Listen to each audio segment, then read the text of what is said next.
मैंने अपनी 26 साल की उम्र में पहली बार अपनी दादी माँ को। हेलो दोस्तों, मेरा नाम पंकज है और मेरी उम्र 26 साल है। मेरी शादी अभी नहीं हुई है। मैं अपने गांव में अपने दादा और दादी माँ के साथ रहता हूँ। मेरी दादी माँ की उम्र लगभग 45 साल है।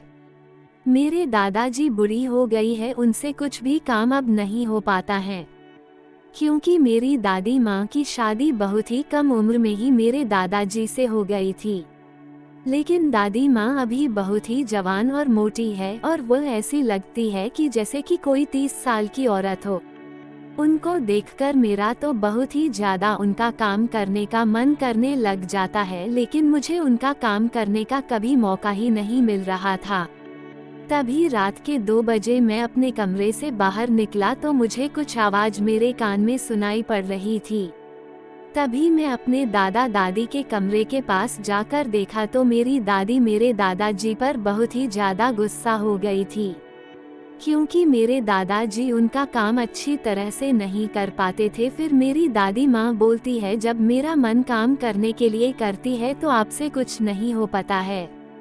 मैं अब किसके पास जाऊं अपने काम करवाने के लिए। मेरी दादी अपने कमरे से बाहर निकलती है और किचन में जाकर एक लौकी लेकर अपने कमरे में चली जाती है। फिर मैं उनकी खिड़की के पास जाता हूँ और चोरी छुपे देखने लग जाता हूँ कि मेरी दादी माँ इस लौकी से क्या कर रही है। जब मैं देखता हूँ तो मैं दंग ही रह गया।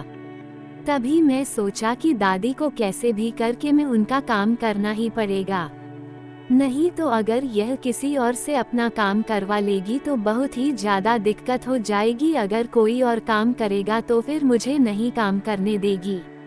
एक दिन की बात है जब मेरे दादाजी का तबीयत सीरियसली खराब हो गया था और वह पटना के सरकारी अस्पताल में भर्ती हो गए थे। वहां पर रात भर रोकने के लिए डॉक्टर ने बोला था। मैं और मेरी दादी रुके हुए थे। तभी मेरी दादी बोलती है कि चलो अब हम दोनों सोने के लिए चलते हैं। तभी हम लोग एक कमरे में चले जाते हैं तो देखते हैं कि वहां पर एक ही बेड था।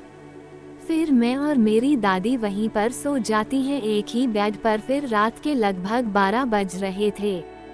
तभी मेरी दादी का मैं काम करने की बहुत ही ज्यादा उत्तेजना होने लग गई। तभी दादी माँ बोलती है कि चुप, कुछ मत बोलना, नहीं तो कोई सुन लेगा। तभी मेरी दादी माँ बोलती है कि आज जल्दी से मेरा काम कर दे। फिर मैं उनका काम करने के लिए पूरी तरह से तैयारी हुआ था। तभी मेरी दादी माँ बोलती है कि जरा आराम आराम से ही मेरा काम करना। फिर मैं अपने दादी माँ का काम करना चालू कर देता हूँ। तभी मेरी दादी माँ बोलती है कि तू तो बहुत ही अच्छी तरह से काम कर लेता है।